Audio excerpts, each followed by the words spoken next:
है ना 80। चलो भाई देखो, गोली दर्पण,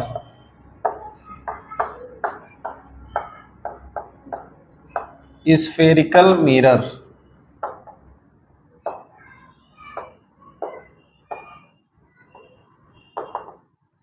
तो रियल में जो गोली दर्पण होता है ये कांच का गोला होता है जिसको हम कट करके किसी एक सरफेस पे सिल्वर्ड कर देते हैं, यानी पॉलिश कर दिए।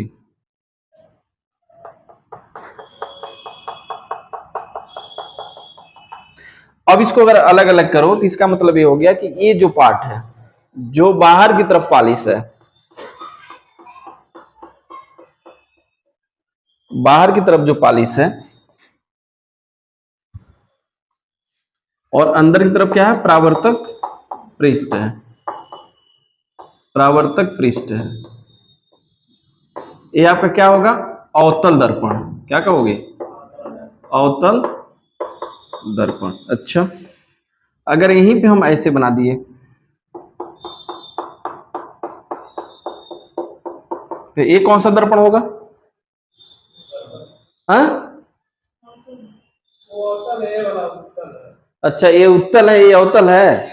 अच्छा, शाबाश। अरे गधे, दोनों अवतल है, दोनों का जो अंदर की पृष्ठ है वो परावर्तक पृष्ठ है, बाहर पॉलिश है। हमने साइड बदल दिया, कंफ्यूज। 10th पढ़ के आए हो ना अभी, 10th में भी पढ़े हो, 12th में आगे क्लास वगैरह में पढ़ रही होगी। यह दोनों क्या है, अवतल दर्पण है। ठीक। अच्छा, और इसका एक पार्ट लो आप,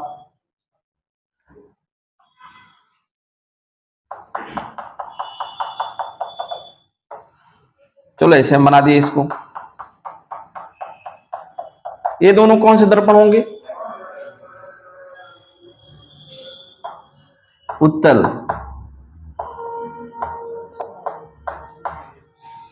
उसमें हमें देखना है कि कौन सा पार्ट सिल्वर्ड है, कलर है, पॉलिश है, और कौन सा पार्ट पॉलिश नहीं यानी परावर्तक पृष्ठ है। तो अब यहाँ पे एक चीज बताओ, जब भी लाइट, प्रकाश की किरण जब भी आपतित होगी तो परावर्तक पृष्ठ पर होती है, ना कि पॉलिश वाले पृष्ठ पे। अब इस पे बताओ, ये अंदर की तरफ पॉलिश कर दिया गया तो लाइट की किरण इधर थोड़ा ना आएगी, जब भी आएगी परावर्तक पृष्ठ पे आएगी। इसमें भी देखो, ये दोनों चीजें, भले ही देखो तुमको लग रहा है कि ये उत्तल है, लाइट की किरण कहाँ आएगी, इधर से आएगी। भाई हमने साइड चेंज कर दिया तो लाइट इधर से आएगी, ऐसे लिखा हूं तो लाइट इधर से आएगी। तो इसका मतलब साइड चेंज करने से अवतल दर्पण की प्रकृति थोड़ा बदल जाती है दर्पण की। वो अवतल है तो अवतल ही रहेगा, उत्तल है तो उत्तल ही रहेगा। तो ये दो दर्पण हो गए, उत्तल दर्पण और अवतल दर्पण। ठीक है। अब इसके जो कम कुछ बेसिक चीजें हैं, छोटी छोटी चीजें, उसको आप देख लो। ठीक है। जैसे एक चीज बताओ, ये जो दर्पण है, ये जो दर्पण है, यह ये गोले का भाग है। क्या है, गोले का भाग है। तो जो गोले का सेंटर होता है, ये जो इसका सेंटर है, इसको हम कहते हैं वक्रता केंद्र। क्या कहते हो, वक्रता केंद्र, वक्रता केंद्र, वक्रता केंद्र। ये दर्पण के बीच से, दर्पण के मध्य बिंदु से, बिंदु जो पॉइंट होती है उसको कहते हो ध्रुव। क्या कहते हो, ध्रुव। ध्रुव और केंद्र को मिलाने वाली रेखा को कहते हैं वक्रता त्रिज्या। क्या कहते हो, वक्रता त्रिज्या। के बीच की दूरी को क्या कहोगे, वक्रता त्रिज्या। इसको किससे लिखते हो, आर से। यानी यहां से यह दूरी जो होती है वो आर होता है, और इस पॉइंट को क्या कहते हो, पी, पोल। ये हो गया वक्रता केंद्र सी।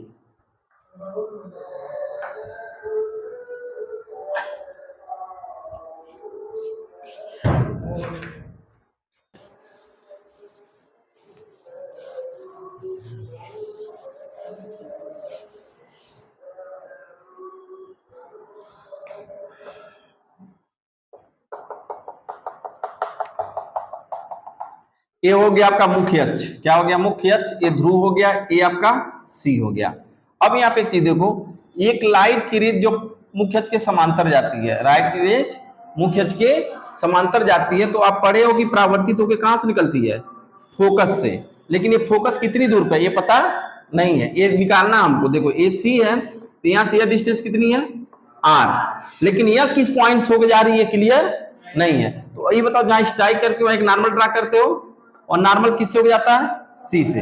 किससे हो जाएगा, सी से। यह एंगल कितना होगा, थीटा। ये भी कितना होगा, थीटा, क्योंकि ये आपतित किरण हो गया और ये परावर्तित किरण हो गया। ठीक है, समझ पा रहे हो ना। ये आपकी हो गई। अब हमको यह डिस्टेंस निकालनी है, मतलब ये कहां से होके परावर्तित हो रहा है, ये हमको निकालना है। एक चीज बताओ, यह डिस्टेंस कितनी होगी, कितना होगा, आर होगा ना। क्यों, क्योंकि ये तो सेंटर ऑफ सी है, यानी रेडियस उसका गोले का, तो ये भी वही होगा, आर हो गया। अच्छा, अगर यहां से एक लंब इस पे डाल दो मिड पॉइंट में, इसके मिड पॉइंट से एक लंब डाल दो, तो ये क्या हो जाएगा, 90 डिग्री। बोलो होगा कि नहीं। यह डिस्टेंस कितना हो जाएगा, आर बाई 2।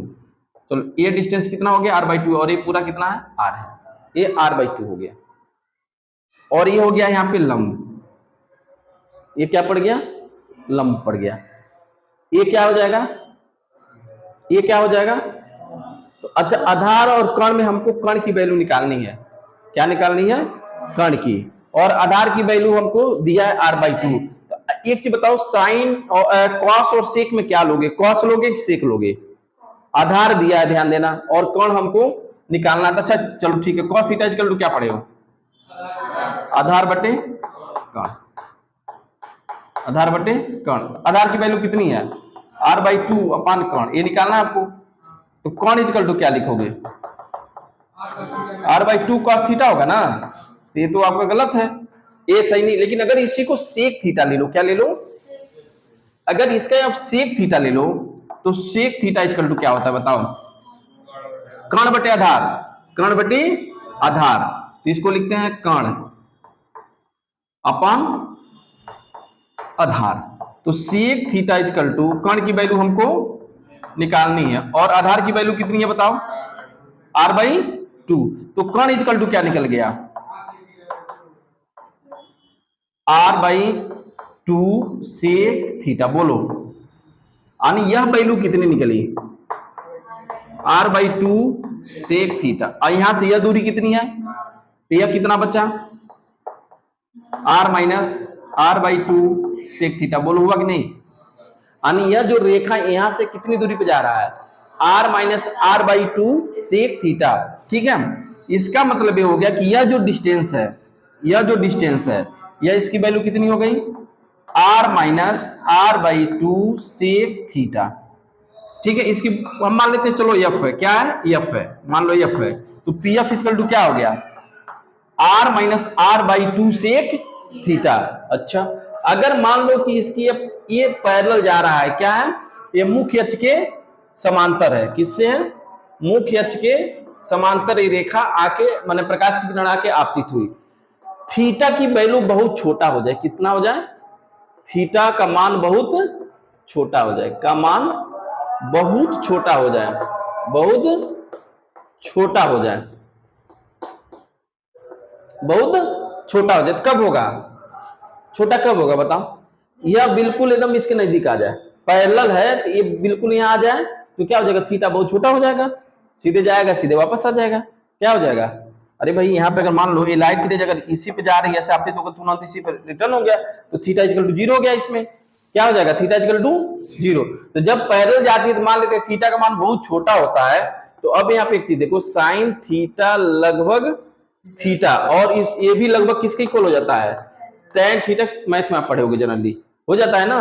अगर थीटा की वैल्यू रेडियन में है, एंगल में नहीं, अंश में तो बहुत बड़ा हो जाएगा, किसमें, वो रेडियन, क्योंकि 180 अंश इक्वल टू कितना होता है, पाई रेडियन। क्या पढ़े हो, पाई रेडियन। तो एक अंश इक्वल टू क्या हो गया, पाई अपान 180। ठीक है, तो ये आपका वैल्यू चेंज करोगे तो छोटा हो जाता है, रेडियन होना अगर होगा तो छोटा होगा, और उसकी वैल्यू मान लो कितना है 1, छोटा लोगे तो लगभग कितना हो जाएगा, 1 रेडियन ले लो। अब क्या ले लो, 1 रेडियन की इक्वल। तो इसका यानी लगभग sine theta sec theta equal to क्या हो गया, theta, sec theta equal to, कब, जब थीटा छोटा होगा। ये ध्यान देना, ये फार्मूला बड़े के लिए लगाओगे, भी क्वेश्चन लगवाएंगे इस पे, या पढ़े नहीं हो, आपके लिए नया चीजें हैं। आप केवल पढ़े हो कि आर बाई 2 एफ और उसमें होता है, लेकिन ये भी होता है R minus R by 2 sec theta. अगर ये थीटा छोटा है तो इसकी वैल्यू कितनी हो जाएगी, लगभग 1। तो उसकी वैल्यू क्या हो जाएगी बताओ, F equal to R minus R by two, R minus R by two, या एफ इक्वल टू कितना आ गया, आर बाई टू। अरे यार में से आर माइनस टू माइनस करोगे क्या हो गया, आर बाई टू, या आर इक्वल टू कितना हो गया, टू एफ। ये फार्मूला किसके लिए होगा, जब थीटा की वैल्यू बहुत छोटा होगा, लेकिन थीटा की वैल्यू जब बड़ा होगा, क्वेश्चन लगाओगे तब पता चलेगा भी। तो फिर R minus R by two sec theta formula है, इसकी वैल्यू क्या होगी, R minus R by two sec theta focus दूरी होगा। लेकिन अगर थीटा का मान छोटा दिया होगा तो R equal to two F generally आप यूज करोगे। तो पैरेलल के लिए है, थीटा की वैल्यू कम दिया होगा तो F equal to R by two या R equal to two F. ठीक है, इसको नोट करो, ये रिलेशन हो गया। यानी वक्रता त्रिज्या, वक्रता त्रिज्या और फोकस में, फोकस दूरी में संबंध, फोकस दूरी में संबंध। हालांकि अभी एक और इसका मेथड है, साथ में बता, लेकिन ये फार्मूला नहीं आएगा। ये फार्मूला बहुत इंपॉर्टेंट है, अभी क्वेश्चन लगाओगे आप, जीमेंस का एक दो क्वेश्चन दिया हुआ है, अभी उसको हम बता रहे हैं। ये तो फार्मूला आप जान रहे हो ना, F equal to R by two, R equal to two F. Erase कर देना। एक क्वेश्चन बताओ इस पे,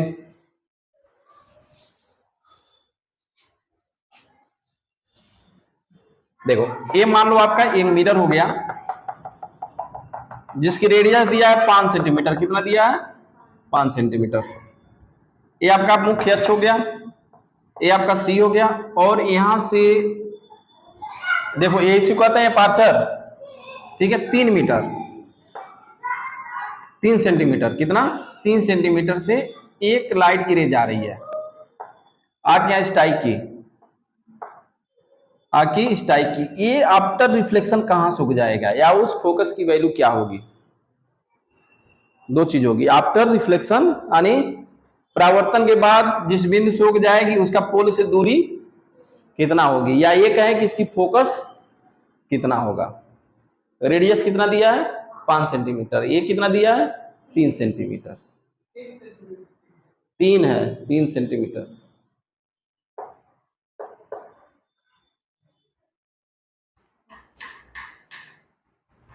देखो यहाँ पे जहां पे स्ट्राइक करेगा वहां नॉर्मल ड्रा करोगे, नॉर्मल कहां से उग जाएगा, सी से।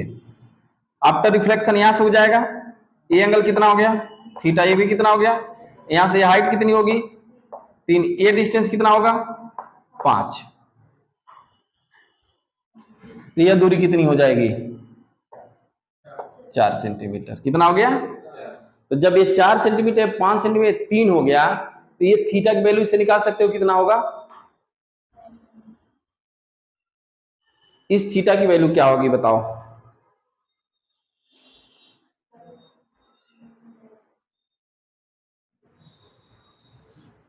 cos थीटा इक्वल टू क्या होता है बताओ, 4/5, इसलिए थीटा इक्वल टू कितना हो गया, 37 अंश। नहीं याद है, भूल गए, थीटा इक्वल टू 37 अंश। और जब थीटा इक्वल टू, अब 37 अंश छोटा है कि बड़ा है, बड़ा है ना, 37 अंश बहुत बड़ा है। तो 37 अंश जब बड़ा है, इसलिए इसकी वैल्यू क्या हो जाएगी बताओ, इसकी वैल्यू एफ इक्वल टू क्या लिखोगे, R minus R by two sec 30 degree, 37 degree, या F equal to 5 minus 5/2 into, इसको क्या लिखना, 5/4, 5/4 लिखा जा सकता है। सेक 37 की अगर cos 37 की है तो सेक 30 की उसका अपोजिट कर दो, 1/इनवर्स कर दो, तो कितना हो गया बताओ, एफ इक्वल टू 5 माइनस 25/8। बताओ कितना हो गया, 15/8 सेंटीमीटर। यही आपका, नहीं समझ पाए, ये क्वेश्चन होते हैं। अच्छा लिख लिए थे, एक क्वेश्चन तो लोग आंसर बताओ इसका। ये आपका दर्पण हो गया, पोल P, यहां से F दूरी पर कितना, ये अपनी इसके फोकस दूरी के ऊपर से एक लाइट की रेज समांतर जा रही है, ठीक है। आफ्टर रिफ्रैक्शन ये कहां से निकलेगी, एफ से, यहां से निकलेगी, ठीक है। और ये आपका क्या हो गया, नॉर्मल कहां से जाएगा, सी से। ये एंगल कितना हो गया, थीटा, ये हो गया थीटा। ये दूरी बताओ कितनी होगी।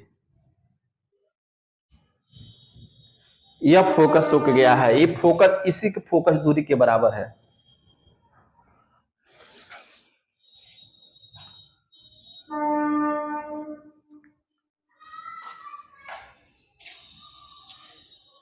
टरन, टरन।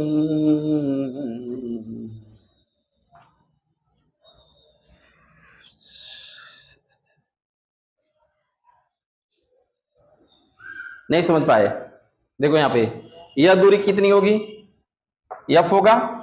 अगर यह फोकस दूरी एफ है तो इसकी वक्रता त्रिज्या कितनी होगी, 2f। कितना होगा, क्यों, क्योंकि r by two equal to F, इसलिए r इजकल टू ये बोलो, इसमें किसी को कोई डाउट। ये कितना हो गया, r बाई 2f, और ये कितना है, अभी क्या बन गया, लंब और कोण। तो साइन थीटा इजकल टू क्या पड़ेगा बताओ, एफ अपान 2f हो जाएगा। एफ से एफ किसकी वैल्यू हो गई, ये किसका एंगल आ गया, 30 डिग्री आ तो गया कोण। ये कोण कितना हो गया, 30, नहीं समझ पाए। अरे लंब हो गया, ये कर्ण हो गया। क्वेश्चन में केवल एफ दिया था, बाकी दिमाग आपको लगाना है। ये क्वेश्चन फिजिक्स में यही तो है, हर क्वेश्चन में आपको नए तरीके से सोचना है, और नए तरीके से सोच पाओगे तभी जाके आगे कुछ कर भी पाओगे, भी जान लो। चाहे नीट का पेपर हो चाहे आईआईटी का क्वेश्चन, ये नहीं मैं कह रहा हूँ ये क्वेश्चन जो है पढ़ाया गया यही आ गया, हाँ, लेकिन इस कॉन्सेप्ट पे क्वेश्चन आएगा, वहां पे सोचने की क्षमता आपका डेवलप होना चाहिए। हर क्वेश्चन पे कुछ सोच पाओ आप। ये नहीं रटा हुआ क्वेश्चन फार्मूला या physical to R by two कर दिया, ऐसा कुछ नहीं है। वो फार्मूले आपको याद होना भी चाहिए, लेकिन उसको हम कैसे एप्लीकेशन करें, उस क्वेश्चन के बारे में आप सोच पाओ। तो अब ये वैल्यू जब साइन थीटा इक्वल टू कितना हो गया, थीटा की वैल्यू 30 डिग्री, ये 30 हो गया। फिर आप निकाल सकते हो r minus r by two sec 30 degree, बताओ, ठीक है। ये हो गया आपका r माइनस, यानी इसको लिख सकते हो 2। अब r की जगह क्या लिख दो आप, 2f माइनस 2f अपान 2 ना, 2/√3, 2 से 2 कैंसिल, अब कॉमन हो गया क्या, 2f, यहाँ क्या बच गया 1 माइनस 1/√3, यही आपका आंसर हो गया, सही है, इज राइट आंसर। मिलते जाएंगे तो याद रखोगे f equal to r by two या r minus r by two sec theta, ये भी है, थीटा की वैल्यू अधिक होगा तो फॉर्मूला लगाओगे r minus r by two sec theta, ठीक है। ये नहीं है कि वो